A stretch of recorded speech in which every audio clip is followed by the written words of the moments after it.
and they were outstanding soldiers, outstanding. With that, does anyone have any questions? Yes. What do you have any stories from your time in Ranger training or airborne training? Well, I'll tell you a brief story about airborne school. I literally arrived at Fort Campbell. They called me a leg because I hadn't gone to jump school yet. I hadn't even gone to infantry officer basic school yet. I had never been, I'm a Bostonian, and I'd never been further south than New York City. And I arrived in Columbus, Georgia in July. In Columbus, Georgia, it's miserably hot, and then every afternoon in July it rains around 4 o'clock, and then the weather is worse. But one little tidbit that paratroopers will tell you, hot muggy days you come down a lot slower. You get into those fall, dry, breezy days, and you come down like a rock. And if you're with your regular unit, you typically jump about 50 pounds of equipment. And in my unit, the officers carry their own radios because you'd be separated on the ground from your RTO. So that was a little extra equipment. Army Ranger School, for me, was the best thing that ever happened. When I had gone to infantry officer basic school, the military was still training officers and fighting World War II in Korea. The first stateside troop had not arrived in Vietnam until June '65.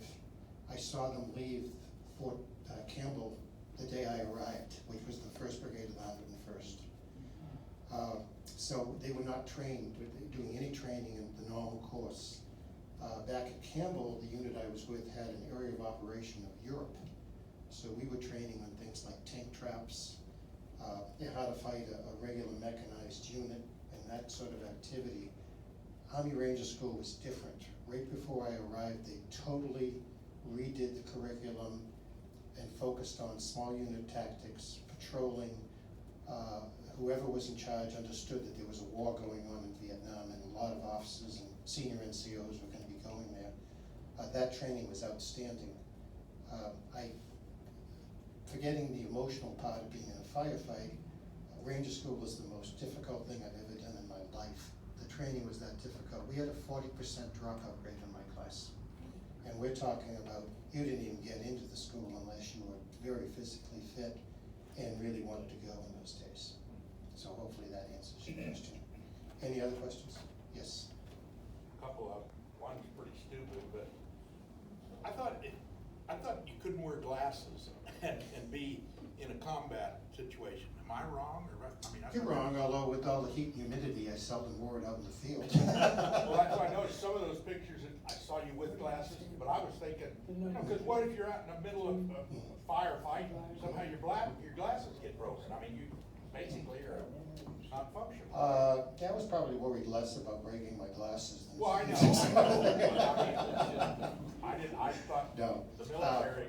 No, I didn't wear them that often out in the field, but you know, it's like if you go out into a hot day here, your glasses fog up and then they clear up pretty quickly. Okay, the other question was, you said when you were with this certain person for 3 weeks, you learned more. What kinds of things did you learn in that 3 weeks that were so valuable? Okay, to give you a little bit of background, I arrived at my unit, and the platoon that I was given was primarily a platoon that had reformed. It had run into a friendly fire situation about a month before, and so it was mostly made up of new soldiers and new recruits.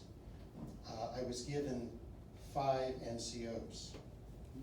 On the way to the first helicopter assault that I was going on an operation called Hood River, one of the brand new soldiers was ramming into his backpack. A flare set off the backpack. I lost 4 of the 5 NCOs before ever getting on a helicopter. Okay, I went out, my platoon sergeant was, and by the way, none of them ever came back to the unit. The one other NCO that was left was an E6 Sergeant Mackey. He was an outstanding NCO. So I went down, got on a helicopter for a combat assault, and literally had no experienced NCOs except for one out there with me. Operation Hood River was an intelligence failure. We were supposed to find NVA, we found nobody. But during that 3 weeks, it was interesting. I look back in terms of how Captain Odom treated me.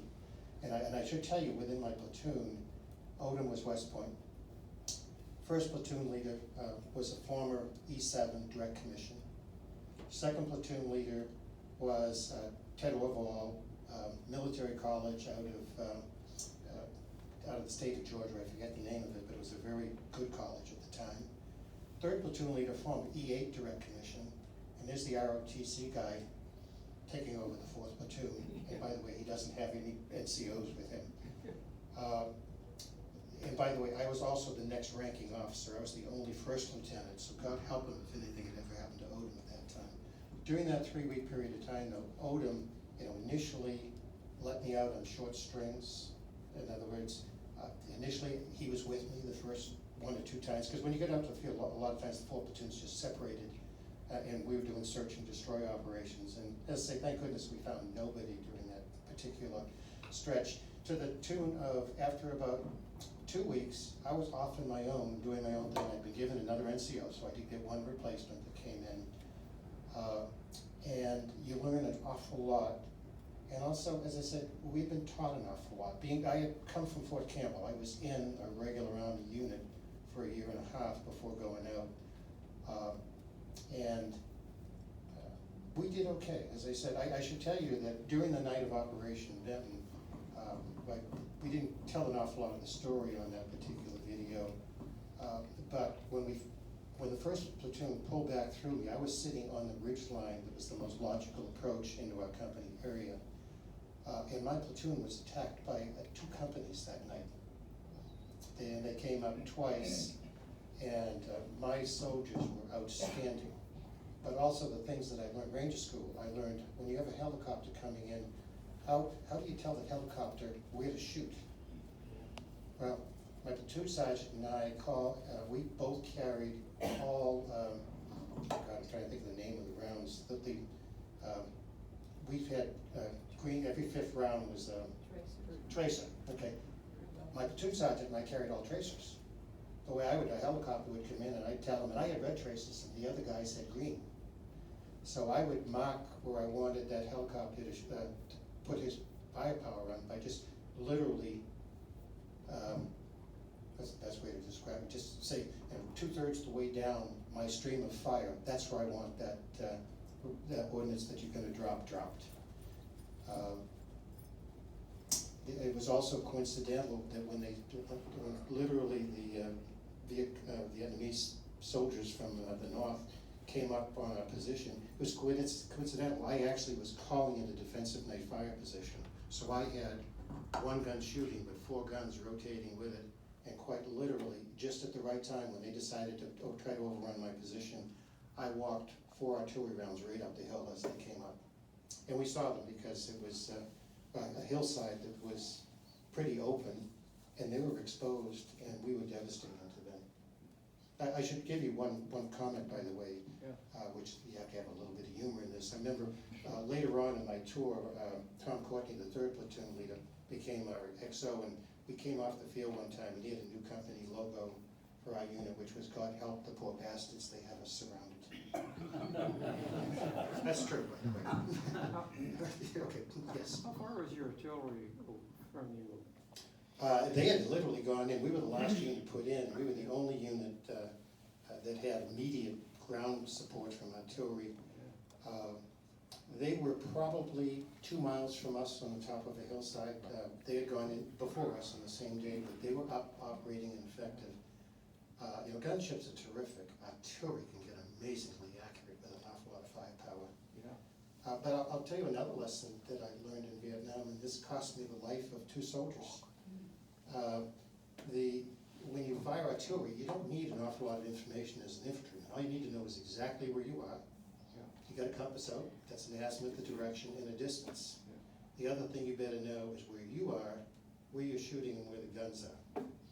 I literally shot over my position one time, not knowing that I was shooting over my position, because I didn't know where the guns were.